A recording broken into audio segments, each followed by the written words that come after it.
All right, guys, we're back with Giovanni. Giovanni is going to be going over UFC 263, the main card. I'm just waiting for him to jump in. We're going to get cracking.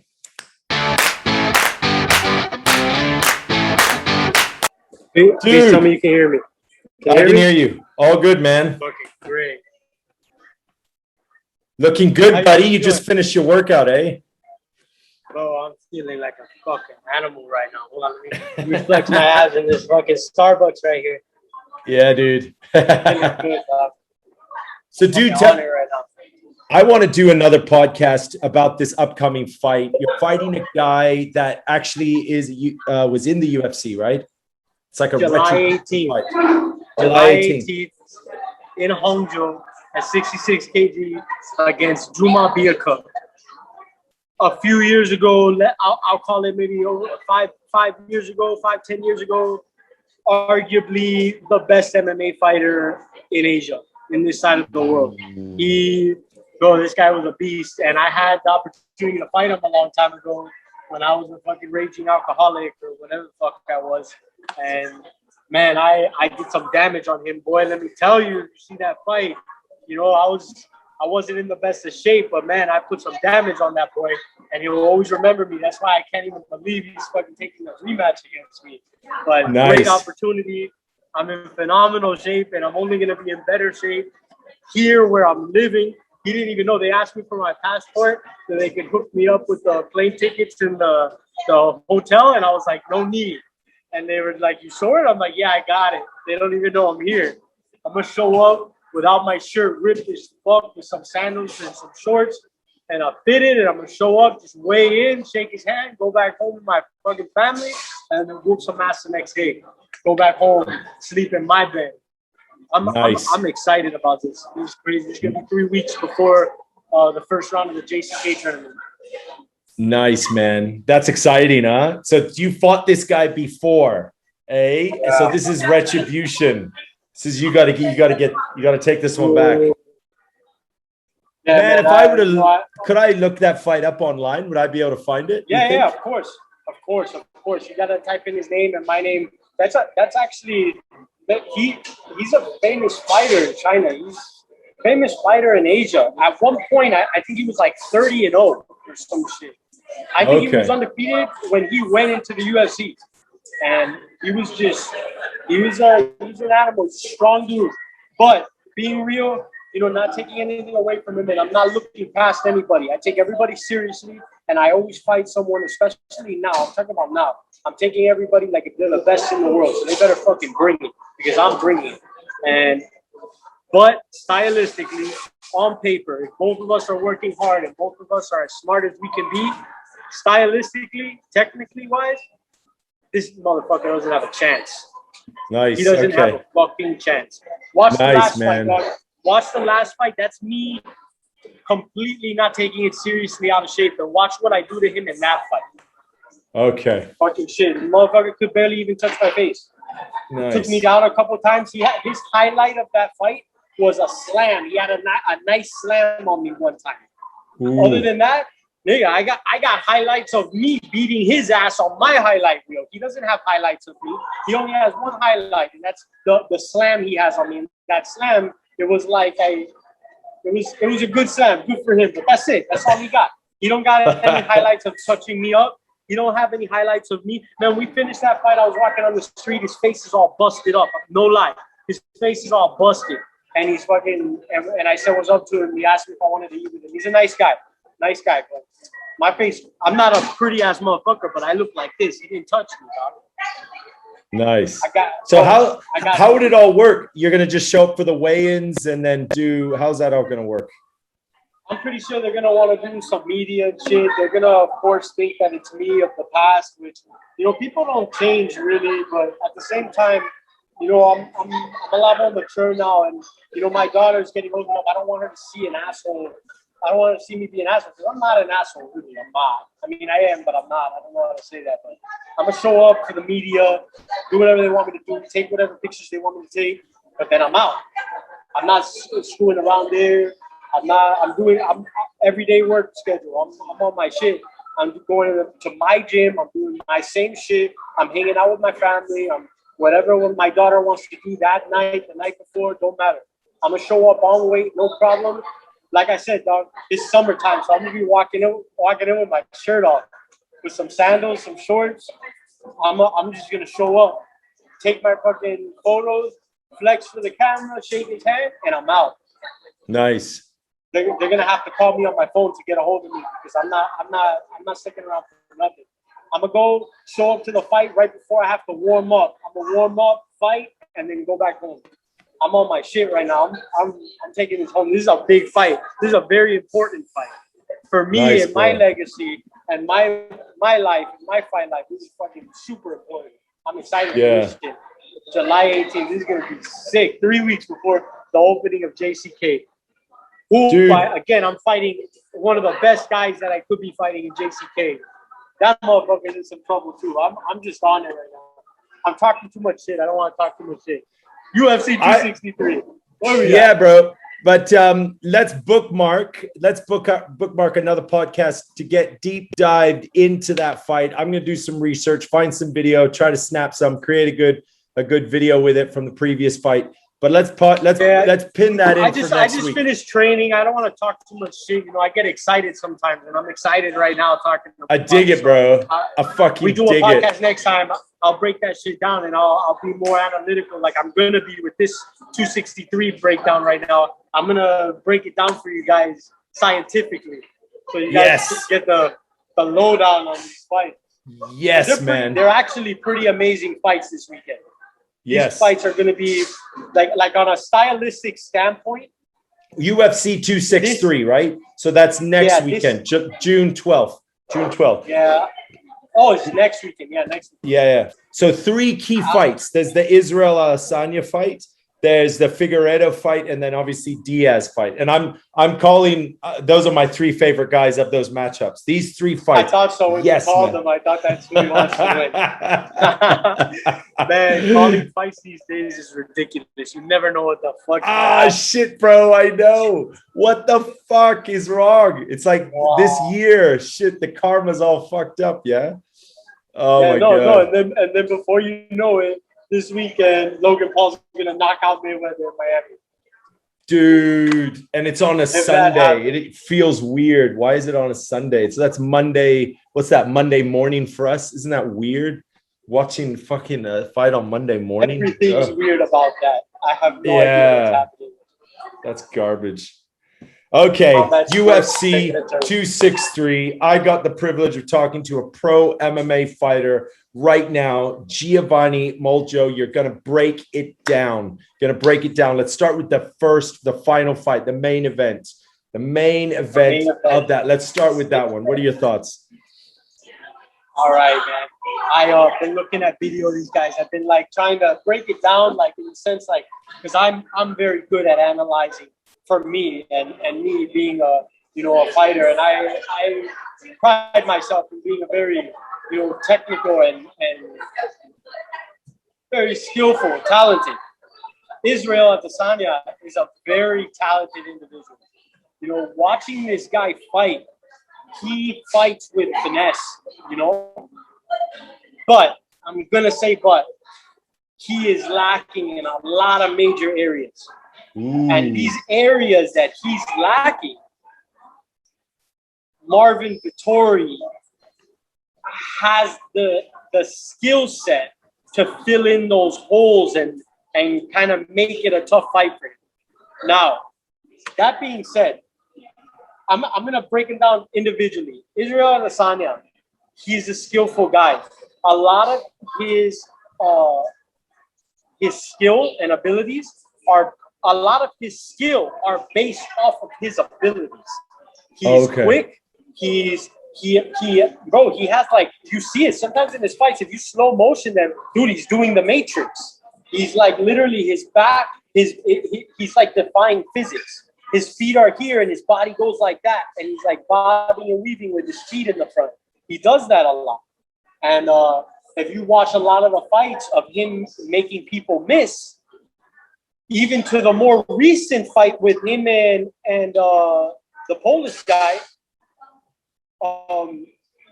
dude, he actually does the same exact shit to make them miss.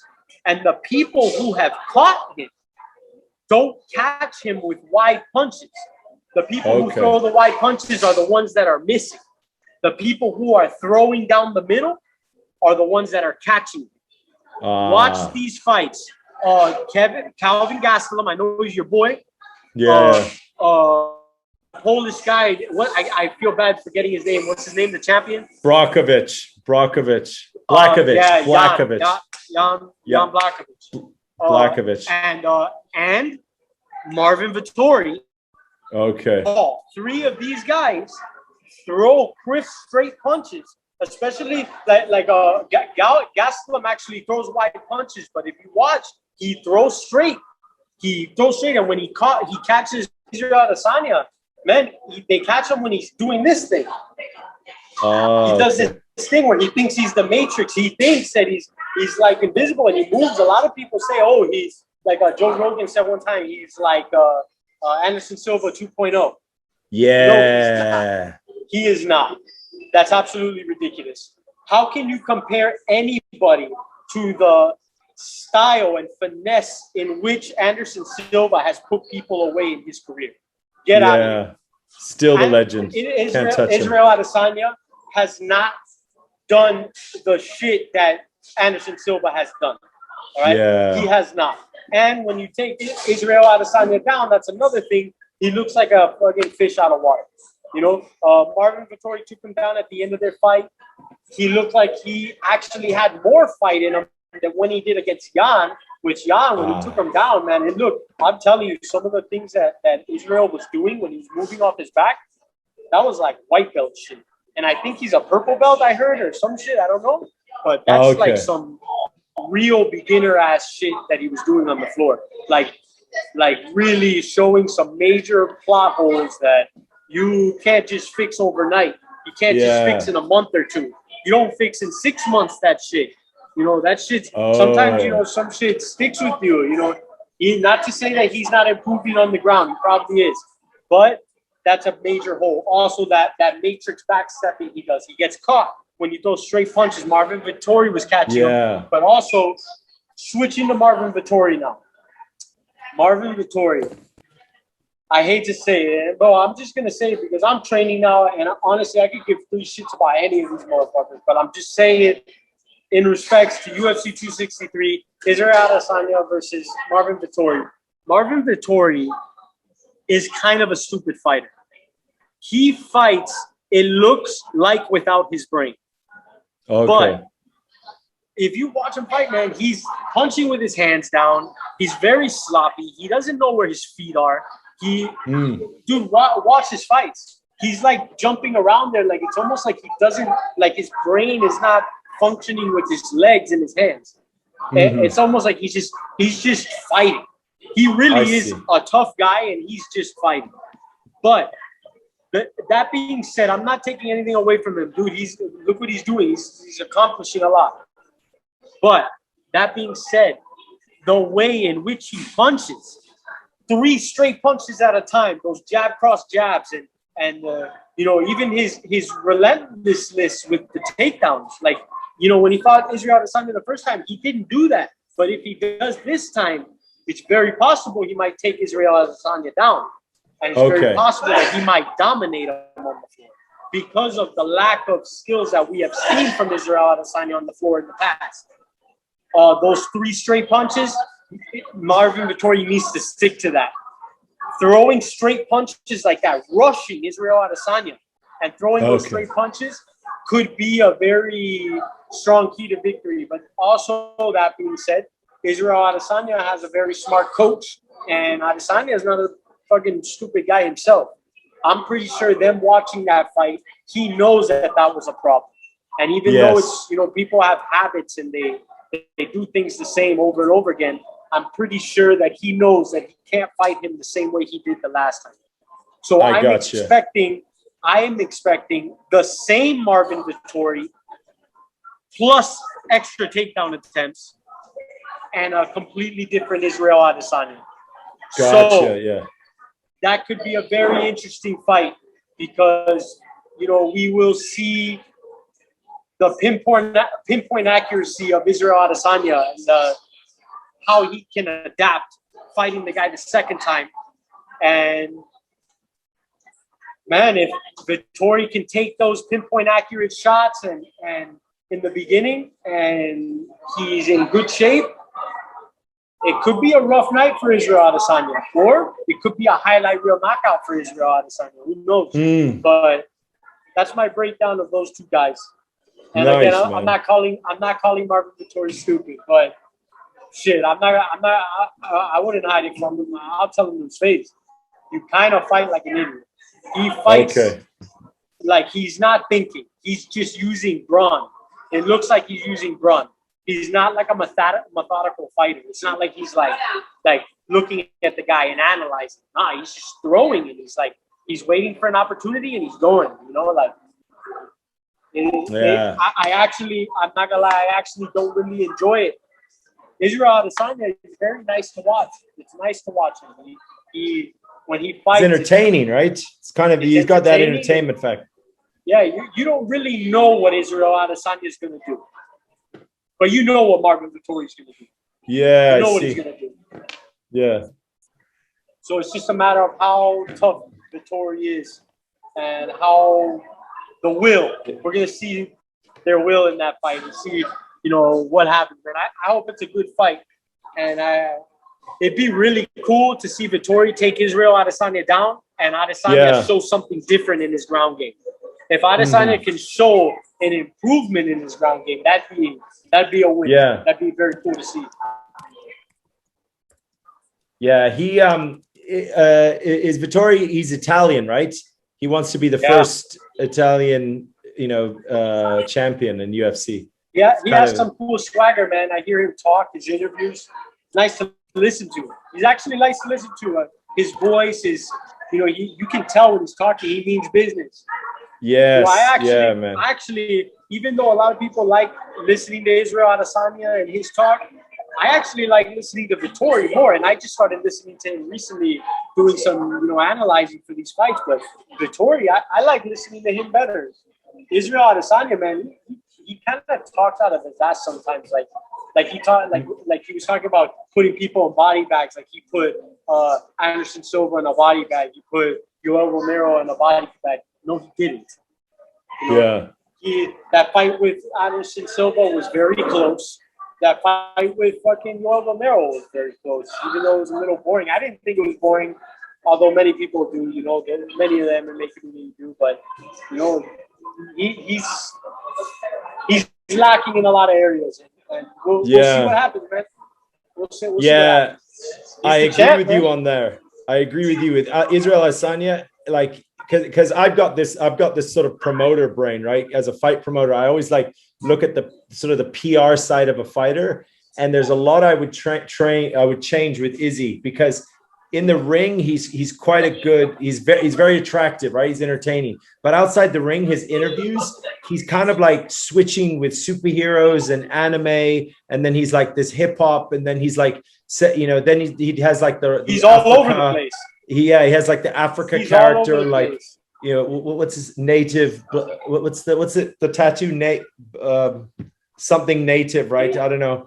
He has all these different things, and it's kind of mixed. It mixes too much. If he just had one specific thing, he would be a little bit more targeted, and people would sort of get onto that. Like Conor McGregor, right? That sort of very boisterous, He wakes up in the morning, and I swear that dude has like a list of affirmations that he reads. Oh, Jesus. McGregor's on point, dude. McGregor's on point. Man. I don't like him, but he's on point. When you talk to him, he knows what the fuck he's talking about. But Israel Adesanya, he's a little out up in the air sometimes. You don't really know. Vettori knows what he's talking about. You talk to Vettori, dog, he's on point. He has an agenda.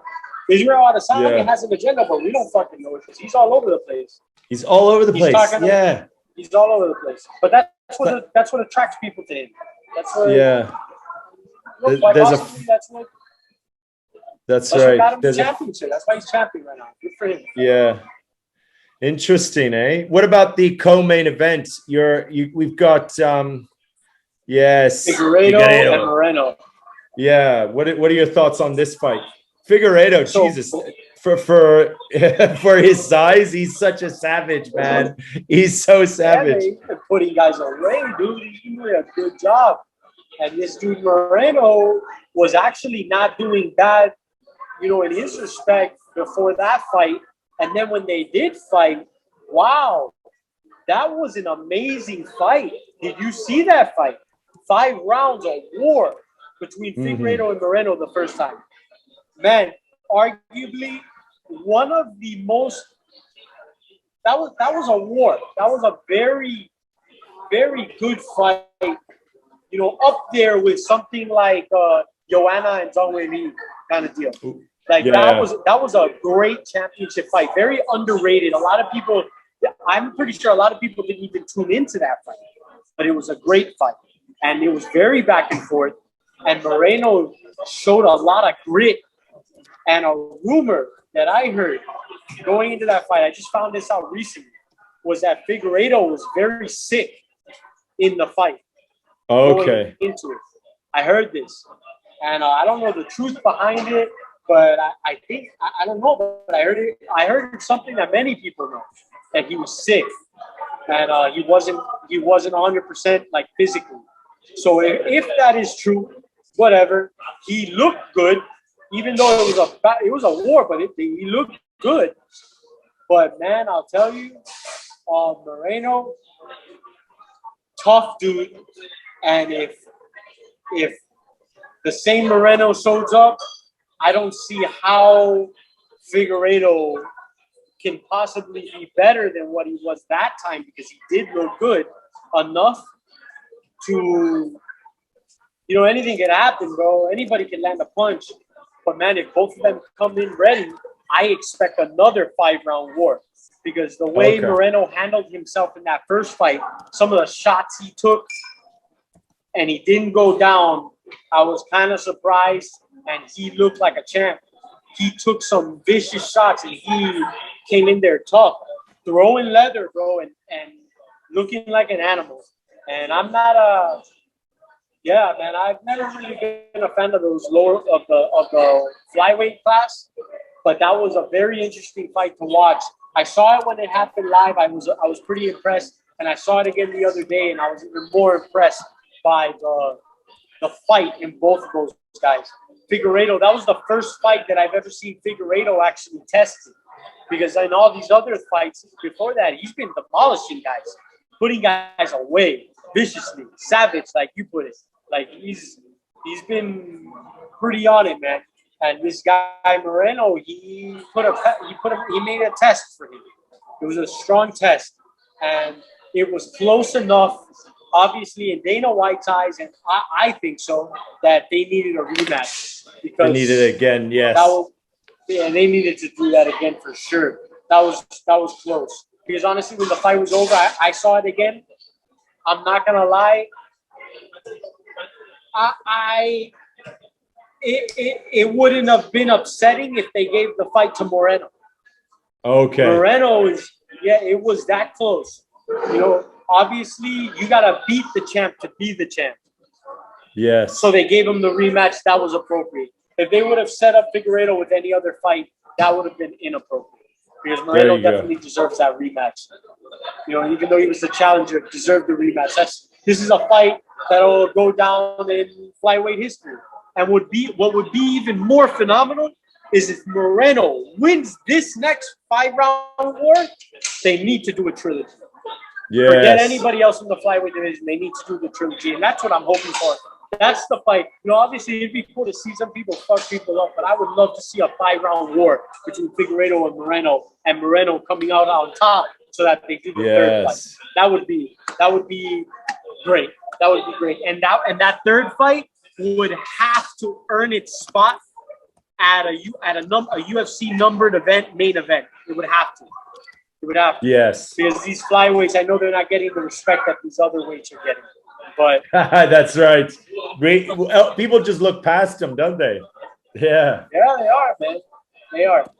And Moreno and Figueiredo putting on a fight of the night kind of deal, with Moreno coming out on top this time.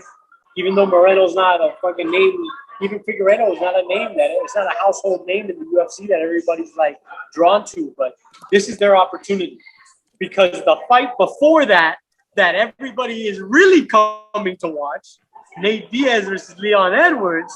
Now we're talking about it. Yes, Leon Edwards, Nate Diaz, main event. That's why we're all watching this. John, Nate Diaz back in the ring. Fuck me, I love that dude. When you said we were talking about Israel Adesanya first, I didn't want to say it, but in my head, he's not the real main event. No way, man. Figueiredo is the co-main event for sure, but the co-main event in reverse, because really everybody wants to see Leon Edwards versus Nate, 5-rounder. Everybody wants to see it. That is the main event of the night, ladies and gentlemen. I'm so happy to break down this fight, because this is the ones that I was looking for today. This is what it's about. Yes. UFC 263 is this fight. Here it is. Wow, man. They stole the show, bro. They stole the spotlight from these boys. Yeah. Nate Diaz. I'm going to start with Nate Diaz first. Nate Diaz, he is the epitome of value and pressure. This dude does not break down. He's been dropped. He's been rocked. You know, some people arguably say he's been knocked out. No, he hasn't. Josh Thompson hit him with a head kick, which it seems that Nate Diaz is vulnerable to head kicks against Leon Edwards, someone who's a very quick, fast kicker. But Nate Diaz got hit by Josh Thompson, dropped, followed up with punches, but it wasn't necessarily a solid finish. It wasn't a sleeper. You know, if you watch the fight, he got dropped, he got hit with some punches. Can you hear me? Yeah. You're good. You hear me? Yeah. He followed up with some punches, and it was a good stoppage. Okay, you know, we're not taking anything away from the stoppage, but Nate Diaz stood up immediately right when it was stopped. He was still in the fight. You know, Nate Diaz is a slow dude, man. You know, he's not I'm not calling him slow like stupid. I'm meaning slow like he's literally slow. Like, he fights slow. Like, he looks like a turtle sometimes. But don't fucking count him out, though. This motherfucker is slow. And then when you're slow, he looks fast. And then you look like an idiot, because then he's fucking bombarding you with these punches that people like to talk shit and say, oh, he doesn't punch hard. Man, people like to say you don't punch hard. Say that to him. Get to a boxing ring with Nate Diaz and tell Nate Diaz before you fucking start with him, hey, you don't punch hard. You're a little slow. Tell that to him to his face. See what the fuck he's going to do to you. This motherfucker did not get properly stopped by George Masvidal. He did not get properly stopped by, we can say the stoppage was a good stoppage, but he didn't get knocked out by Josh Thompson. He has not really been finished, other than being submitted by Hermes Franca back in the day. He has not really been finished. Not really. Not properly. Yeah, right? Not properly. Nate Diaz is as tough as they fucking come. You know, and that's why, they made it a 5 rounds. I can't believe they did that, but they did. That's right. It's the first one. Nate Diaz doesn't brawl. He properly boxes you in the pocket, and even he's getting punched, he eats it and he keeps coming. Now, switching over to Leon Edwards. Wow. He uses a lot of fast twitch muscles when he's fighting. Okay. Quick. He's quick. He uses speed. He uses timing. And this is the one thing that Nate Diaz struggles with. But I was watching some of Leon Edwards' fights. No one worthy of mentioning their names. I can't even remember some of these guys' names, but you gotta just look them up. You know, I can't remember their names. It wasn't like they were like amazing fighters that he was fighting. Really, they weren't. But Leon Edwards, in some of them, he gets in these heated exchanges where he sees that he has the guy on his heels. So he comes and he starts throwing with them, throwing leather. And then the guy returns with a punch, hits Edwards.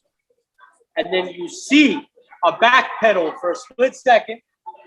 Like Edwards gets hits and he has to reset. And then he comes over again. And then he continues.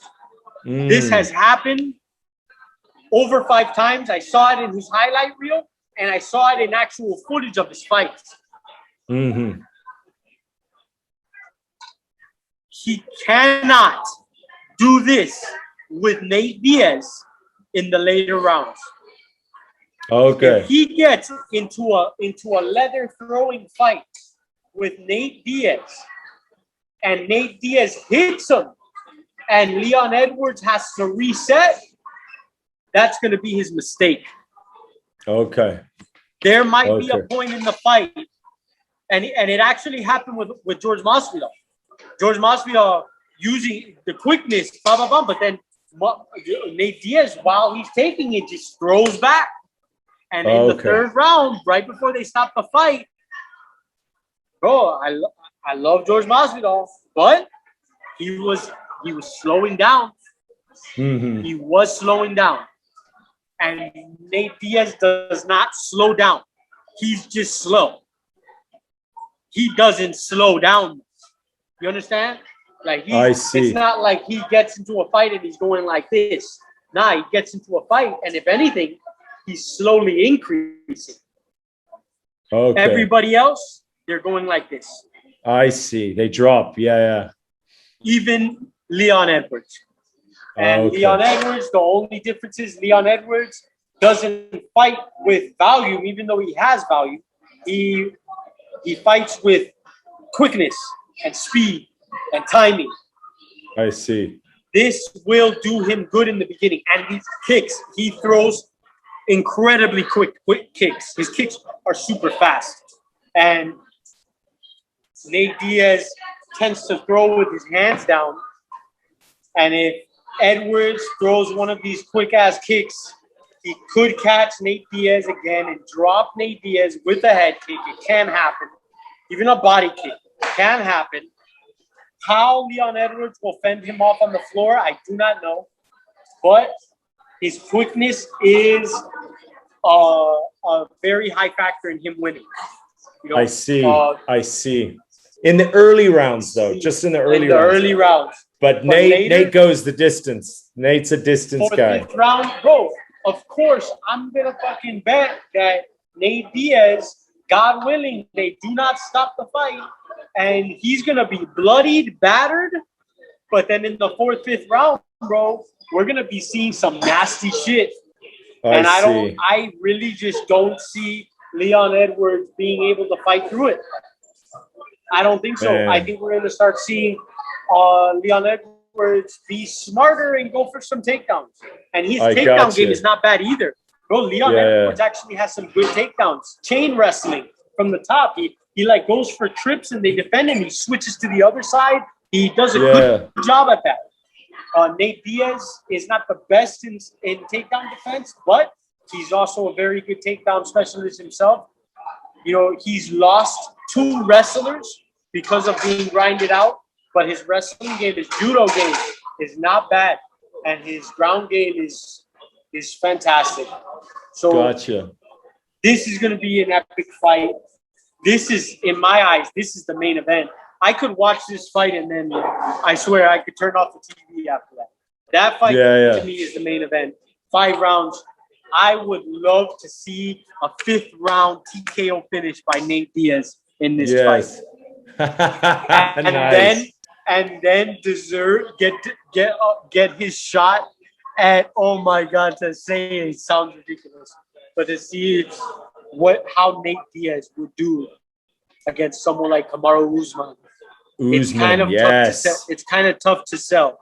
It's tough to sell. It's very tough because Kamaru Usman has earned his title as arguably pound for pound right now. Yeah, but Nate Diaz will deserve a title shot if he puts Leon Edwards away, which he can. Wow, man. That'd be really something. Incredible. Incredible to watch. That'd be crazy if he could manage that, right? If he could actually manage the fucking title shot afterwards. Yes, man, that'd be so cool. Fucking crazy. What would happen? Israel is going back to Israel. Israel, he tried to go up to light heavyweight, so that didn't work out. So he's just staying in this division, right? Do you think what would happen to him after if he with either of them if they win this? They'll probably just stay in this weight category, right? They're not going to go. They wouldn't go up to. Well, is Israel? I don't think he'd make another attempt at light heavyweight, right? Going up again. He can't.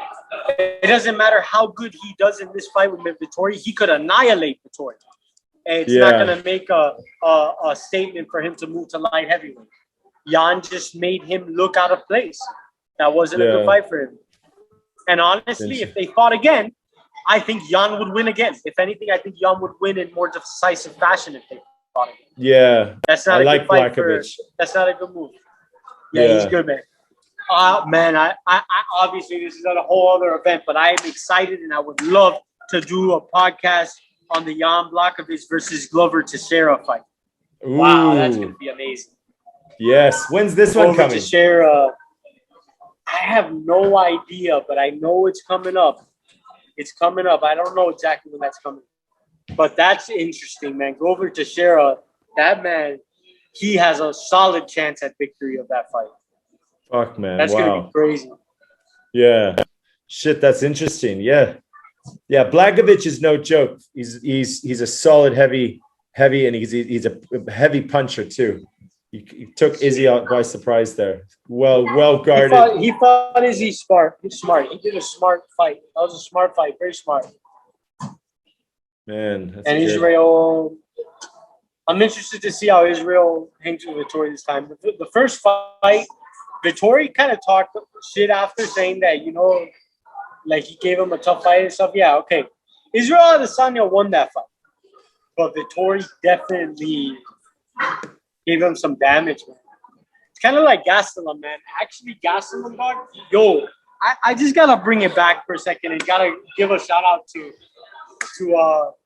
Whitaker and Gastelum because that fight was amazing. I'm going to flat out say it right now. I'm going to flat out just say it. Both those guys that night would have annihilated Israel Adesanya. Those guys. Yeah. Those were the two best middleweights in the UFC fighting that night. I just have to say it. I'm not taking anything away from Israel, but man, Gastelum looked incredible, and so did Whitaker. They both looked amazing. Wow, man, that was a great fight. I want to watch that fight again later. That was pretty awesome, man. Whitaker was as fast as you'll ever see anybody at middleweight. And Gastelum, dude, holy shit. Man, I don't want to see Gastelum fall off, man. Gastelum's going to get another title shot. He will eventually. Gastelum is a tough-ass motherfucker. Gastelum is sick, dude. I think I hate to say it like this, but man, it just looked like those were the two best middleweights in the world that night. And Israel Adesanya has his hands full with Robert Whitaker in the rematch. That's for damn There you go. Yeah. He can't be thinking about a move to light heavyweight anymore. He has to focus on his weight class right now. Yeah, 100%. Absolutely. That is so true. Israel's got his work cut out for him in the middleweight division. There's a lot of competition coming up fast, and they're good. They're very, very good now. Like he's going to have a tough time in the future, right? After this fight, regardless, he's got some big storms ahead of him. That's true. That's very true. Yeah, man. And not for nothing, bro. Paulo Acosta, not taking anything away from Israel Adesanya again. But Paulo Acosta, man, Paulo Costa, he fought that first fight with Israel a little stupid. I don't know what was in his mind. The way he was fighting and playing and talking shit during the fight, that wasn't how he should have fought that fight. He fought differently than he normally fought. If he gets a second crack at Israel again, back on fire, that might be a different fight too. You know? So like Israel has his fair share of contenders in the middleweight division, even though some of them will be rematches. He has his fair share of contenders to put on fucking amazing fights with. Yeah. He shouldn't be thinking about light heavyweight anymore. Fuck light heavyweight. That's right. Yeah, man. What a great breakdown, bro. I really enjoyed that. That was good. Yeah, we got a good time as well. This is excellent. There it is, ladies and gentlemen. A breakdown of UFC 263, those three main fights. We all know Leon Edwards, Nate Diaz is going to be our favorite fights. What is your favorite fight? And like, subscribe. Of course, you know where to follow Giovanni on Instagram for all of his upcoming fights and getting his full story. July 18th, WBK, Juma Biaka going down. August That's 7th, JCK going down. Everybody's going down. Hold on, 6 packs for the camera. Okay, hold on. I'm going to be more ripped later. Hold on, don't worry. There it is. Yeah, next podcast with Giovanni, we'll go deep into this upcoming fight you've got going and how, you know, the previous fight that happened and then coming in, what's going to come next. Man, this was fantastic. Great podcast. UFC 263, that was great, man. I'm excited to watch these fights. Yeah, dude. This is a good breakdown. I'm looking to watch these fights. Yeah. Yeah, dude. All right, we got to peace out. Bye, ladies and gentlemen. Enjoy the show. Cheers, Giovanni. Thanks a lot, bro. Peace.